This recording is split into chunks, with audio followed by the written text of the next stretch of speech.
स्वतंत्रता सेनानी व उनके परिजन, सम्मानित बुजुर्गों, माताओं, बहनों, नौजवान साथियों, जिला प्रशासन के अधिकारीगण, पत्रकार व छायाकार बंधुओं और प्यारे बच्चों, आज हम 74वां गणतंत्र दिवस मना रहे हैं। इस अवसर पर आज यह राष्ट्रीय ध्वज फहराना मेरे लिए गर्व और सौभाग्य की बात है। खुशी के इस मौके पर मैं आप सभी को हार्दिक बधाई व शुभकामना देता हूँ। भाई और बहनों, सन 1950 में आज ही के दिन हमारा संविधान लागू हुआ था। इसी संविधान के कारण हम सभी को समान न्याय, स्वतंत्रता एवं समानता का अधिकार मिला। आज इस अवसर पर मैं बाबा साहेब डॉक्टर भीमराव अंबेडकर सहित संविधान सभा के तमाम सदस्यों को नमन करता हूँ। गणतंत्र दिवस के साथ हमारे देशभक्तों के त्याग और बलिदान की एक लंबी गौरव गाथा जुड़ी हुई है। देश की आज़ादी दिलाने के लिए राष्ट्रपिता महात्मा गांधी, नेताजी सुभाष चंद्र बोस, शहीद भगत सिंह, श्री राजगुरु, श्री सुखदेव, चंद्रशेखर आजाद और उधम सिंह जैसे अनेक स्वतंत्रता सेनानियों ने लंबा संघर्ष किया। मैं आज इस मौके पर देश की आज़ादी के लिए अपने प्राणों को न्यौछावर करने वाले सभी ज्ञात अज्ञात शहीदों के साथ साथ उन जाबाज जवानों को भी सलाम करता हूं, जिन्होंने आज़ादी के बाद देश की रक्षा के लिए अपने प्राणों की आहुति दी। आज़ादी की लड़ाई में हरियाणा प्रदेश का अहम योगदान रहा है। आज भी हरियाणा के नौजवान सेना में भर्ती होकर अपनी शान समझते हैं। यही कारण है कि आज भारतीय सेना का हर 10वां सैनिक हरियाणा से है। आज हम आज़ादी का अमृत महोत्सव मना रहे हैं, तो हमें इस बात का विचार करने की आवश्यकता है कि आज़ादी के बाद हमने अपने स्वतंत्रता सेनानियों और संविधान निर्माताओं के सपनों का भारत बनाने की दिशा में एक सफलता हासिल की है। भाई और बहनों, हमारे महान स्वतंत्रता सेनानियों के कठोर संघर्ष से हमें आज़ादी मिली, तो वही दिन रात मुस्तैदी से देश की सीमाओं की निगहबानी करने वाले वीर सैनिकों के कारण हमारी ये आज़ादी सुरक्षित है। आज पूरा देश उनका ऋणी है। उनके प्रति कृतज्ञता व्यक्त करते हुए हमने युद्ध के दौरान शहीद हुए हरियाणा के सैनिकों और अर्धसैनिक बलों के जवानों की अनुग्रह राशि 20 लाख रुपए से बढ़ाकर 50 लाख रुपए की गई है।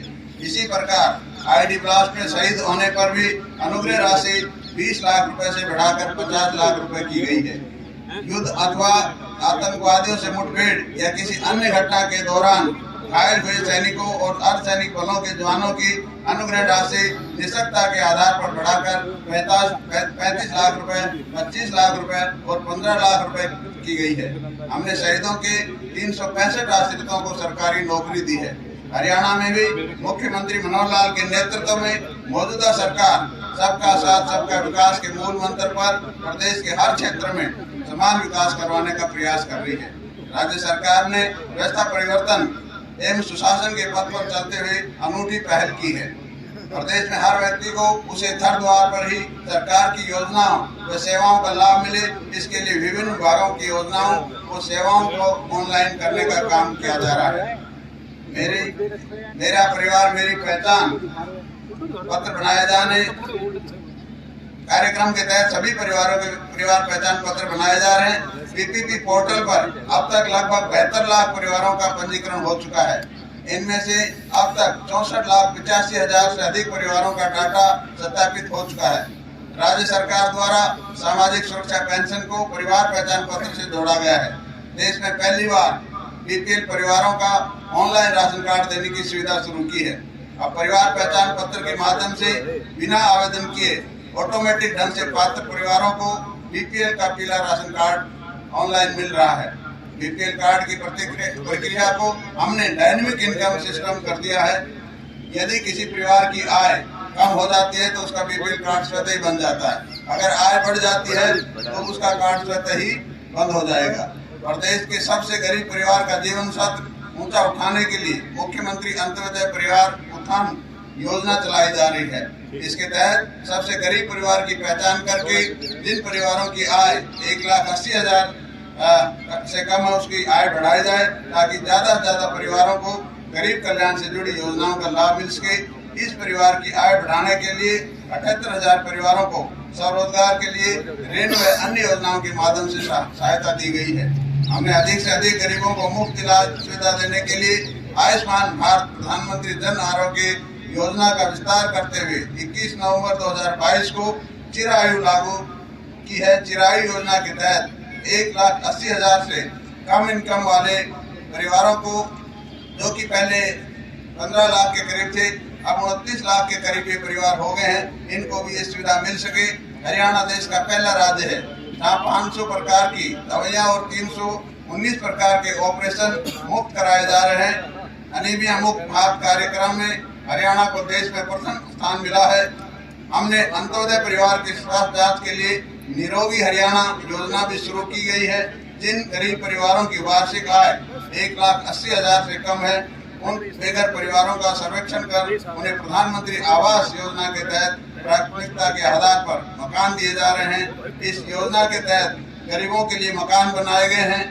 मुख्यमंत्री परिवार समृद्धि योजना के तहत बीपीएल परिवारों को 6,000 रुपए वार्षिक आर्थिक सहायता दी जा रही है। प्रधानमंत्री स्वनिधि योजना के तहत रेहड़ी फड़ी वाले काम करने वालों को 10,000 रुपए तक का ऋण दिया जा रहा है। प्रदेश में सभी तरह के सामाजिक सुरक्षा पेंशन की राशि बढ़ाकर 2,500 रुपए मासिक की गई है। इसके अलावा 60 वर्ष से अधिक आयु के श्रमिकों को भी 2,750 रुपए मासिक पेंशन दी जा रही है। गरीब परिवारों की बेटियों के विवाह के सुगन के लिए मुख्यमंत्री विवाह सुगन योजना के तहत 71,000 रुपए की राशि दी जाती है। स्कूल न जाने वाले 18 वर्ष के निःसंतान बच्चों को दी जा रही वित्तीय सहायता बढ़ाकर 1,900 रुपए कर दी गई है। भाइयों बहनों, प्रदेश में फसलों की खरीद को सुविधाजनक बनाने हेतु मेरी फसल मेरा ब्यौरा पोर्टल शुरू किया गया है।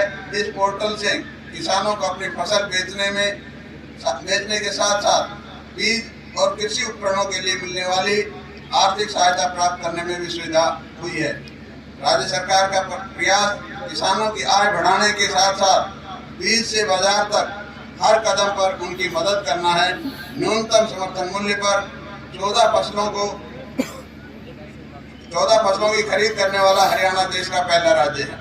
प्रधानमंत्री किसान सम्मान निधि योजना के तहत पात्र लघु और सीमांत किसानों को 6,000 रुपए वार्षिक सहायता दी जा रही है। प्राकृतिक आपदा से फसल खराब होने पर मुआवजा राशि को बढ़ाकर 15,000 रुपए प्रति एकड़ किया गया है। बैंकों से किसानों के लेन देन पर लगने वाली स्टाम्प फीस 2,000 रुपए से घटाकर 100 रुपए की गई है। प्रदेश के अंदर बाजरे के लिए भी भावांतर भरपाई योजना शुरू की गई है। इसके तहत 600 रुपए प्रति क्विंटल भावांतर दिया जा रहा है। बागवानी फसलों के संरक्षित मूल्य निर्धारित करने के लिए चलाई जा रही भावांतर भरपाई योजना में 21 बागवानी फसलों को शामिल किया गया है। इस योजना में शामिल सभी बागवानी फसलों को मुख्यमंत्री बागवानी बीमा योजना के कवर किया गया है। बागवानी को बढ़ावा देने के लिए 11 सेंटर ऑफ एक्सीलेंस स्थापित किए गए हैं। हर खेत स्वस्थ खेत अभियान के तहत लगभग 87 लाख सॉइल हेल्थ कार्ड बनाए गए हैं। फसल विविधीकरण और जल संरक्षण को बढ़ावा देने के लिए मेरा पानी मेरी विरासत योजना के तहत किसानों को 7,000 रुपए प्रति एकड़ की दर से सहायता दी जा रही है। कम पानी से अधिकतम सिंचाई के लिए सूक्ष्म सिंचाई योजना, फव्वारा संयंत्र प्रणाली, भूमिगत पाइपलाइन स्कीम, टपका सिंचाई योजना आदि चलाई जा रही है। कृषि वानिकी के तहत धान के स्थान पर प्रति एकड़ 400 पेड़ लगाने पर किसानों को 3 वर्ष तक प्रति वर्ष 10,000 रुपए प्रति एकड़ प्रोत्साहन राशि भी दी जा रही है। इसके अलावा पशुपालन को प्रोत्साहित करने के लिए किसान क्रेडिट कार्ड की तर्ज पर पशुधन किसान क्रेडिट कार्ड योजना भी शुरू की गई है। भाई और बहनों, राज्य सरकार महिला सुरक्षा एवं सशक्तिकरण के लिए प्रतिबद्ध है। बेटी बचाओ बेटी पढ़ाओ कार्यक्रम के फलस्वरूप प्रदेश में जन्म के समय लिंगानुपात की दर से उल्लेखनीय सुधार हुआ है। महिलाओं की सुरक्षा के लिए महिला हेल्पलाइन 1091 और दुर्गा शक्ति ऐप, दुर्गा शक्ति रैपिड एक्शन फोर्स और दुर्गा शक्ति वाहिनी की स्थापना की गई है। महिलाओं के विरुद्ध अपराध से निपटने के लिए प्रदेश में 31 नए पुलिस थाने स्थापित किए गए हैं। महिला सुरक्षा के लिए बस अड्डों, व बसों में सीसीटीवी कैमरे लगाए जा रहे हैं। महिलाओं की पंचायत राज संस्थाओं में 50% प्रतिनिधित्व दिया गया है। राज्य सरकार हरियाणा पुलिस में महिला पुलिस कर्मियों की संख्या 15% करने के लिए भी कृत संकल्प है। प्रदेश में पिछले 8.25 साल के कुल 72 नए राजकीय महिला विद्यालय खोले गए हैं, जिनमें से 31 लड़कियों के लिए। इसके अलावा प्रदेश में 29 महिला औद्योगिक प्रशिक्षण संस्थान स्थापित किए गए हैं। लड़कियों को स्नातकोत्तर तक मुफ्त शिक्षा दी जा रही है। क्लस्टर अप्रोच के तहत प्रदेश में पर्याप्त संख्या में स्कूल और 20 किलोमीटर के दायरे में एक कॉलेज खोला जा रहा है। भाई और बहनों, प्रदेश में संस्कार और रोजगार से युक्त शिक्षा देने के लिए नई राष्ट्रीय शिक्षा नीति लागू की जा रही है। इस प्रदेश में वर्ष 2025 तक पूरी तरह लागू कर दी जाएगी। प्रदेश के केजी से लेकर पीजी तक की शिक्षा एक ही परिसर में देने की अवधारणा पर काम किया जा रहा है। प्राइवेट स्कूल की तर्ज पर सुविधा देने के लिए 126 नए संस्कृति मॉडल स्कूल खोले गए हैं। सरकारी स्कूलों में पढ़ने वाले 10वीं व 12वीं कक्षा के छात्रों को लगभग 6 लाख टैबलेट मुफ्त दिए गए हैं। तकनीकी संस्थाओं में उद्योगों की जरूरत के अनुसार प्रशिक्षण के लिए उद्योगों के साथ MOU किया गया है। हमारे युवा प्रतियोगी परीक्षाओं में अग्रणी रहे हैं। इसके लिए सुपर शॉप प्रोग्राम चलाया जा रहा है। ये गर्व की बात है कि इसके तहत कोचिंग पाने वाले विद्यार्थी IIT मेंस और नीट जैसी राष्ट्रीय स्तर की परीक्षाओं में मेरिट स्थान प्राप्त कर रहे हैं। युवाओं को नौकरी के लिए बार-बार आवेदन करने व फीस भरने से छुटकारा दिलाने के लिए एकल पंजीकरण की सुविधा शुरू की गई है। बार-बार प्रतियोगी परीक्षा से निजात दिलाने के लिए कॉमन पात्रता परीक्षा का प्रावधान किया गया है। पिछले दिनों ग्रुप C के लिए ये परीक्षा भी आयोजित की गई है। प्रदेश में आउटसोर्सिंग से जुड़ी सरकारी सेवाओं में ठेका प्रथा बंद करने के लिए हरियाणा कौशल रोजगार निगम बनाया गया है। भाई और बहनों, हमारे खिलाड़ियों ने ओलंपिक व अन्य अंतर्राष्ट्रीय प्रतियोगिताओं में पदक जीतकर देश व प्रदेश का नाम रोशन किया है। गत वर्ष जून माह में हमने खेलो इंडिया यूथ गेम्स 2021 का सफल आयोजन किया है। इन खेलों में हमारे खिलाड़ियों ने 137 पदक जीतकर देश में पहला स्थान हासिल किया है। ये सब हमारे खिलाड़ियों की लगन व मेहनत व सरकार की खेल नीति का सुपरिणाम है। टोक्यो ओलंपिक में भी कुल 7 पदकों में से 3 पदक हरियाणा के खिलाड़ियों ने जीते हैं। हॉकी में कांस्य पदक जीतने वाली टीम में हमारे 2 खिलाड़ी शामिल हैं। महिला हॉकी टीम में तो 9 खिलाड़ी हरियाणा की हैं, जिन्होंने अपने दमखम और कौशल से सबका मन जीता है। हरियाणा पदक जीतने वाले खिलाड़ियों को पुरस्कार के रूप में देश में सर्वाधिक नगद राशि देता है। ओलंपिक की तैयारी के लिए 5 लाख रुपए की एडवांस प्रोत्साहित राशि भी सरकार दे रही है। इसके साथ ही एशियन, पैरा एशियन, कॉमनवेल्थ खिलाड़ियों को भी 2.5 लाख रुपए एडवांस देने का प्रावधान किया है। हमने उत्कृष्ट खिलाड़ियों के लिए सुरक्षित रोजगार सुनिश्चित करने हेतु हरियाणा प्रतिभाशाली खिलाड़ी नियम 2018 बनाए हैं। खिलाड़ियों के लिए रोजगार सुनिश्चित करने के उद्देश्य से खेल विभाग ने 550 नए पद भी सृजित किए हैं। भाई और बहनों, उद्योग प्रदेश की आर्थिक स्थिति का मजबूत करने और रोजगार देने में महत्वपूर्ण भूमिका निभाते हैं। प्रदेश में सूक्ष्म, लघु, मध्यम उद्यमों को विकास के लिए अलग से MSME विभाग का गठन किया गया है। प्रदेश में हरियाणा उद्यम एवं रोजगार नीति 2020 लागू की गई है। इस नीति का लक्ष्य 5 लाख नई नौकरियों का सृजन करना, 1 लाख करोड़ से अधिक का निवेश जुटाना और निर्यातों को दुगना करना। उद्योग की कॉस्ट ऑफ डूइंग बिजनेस को कम करने हेतु औद्योगिक प्लाटों के लिए विशेष लीजिंग पॉलिसी भी बनाई गई है। औद्योगिक प्लाटों प्रदेश में ब्लॉक स्तर पर लघु व मध्यम उद्योगों के क्लस्टर स्थापित किए जा रहे हैं। उद्योगों में हरियाणा के युवाओं के लिए 75% आरक्षण का भी प्रावधान किया गया है।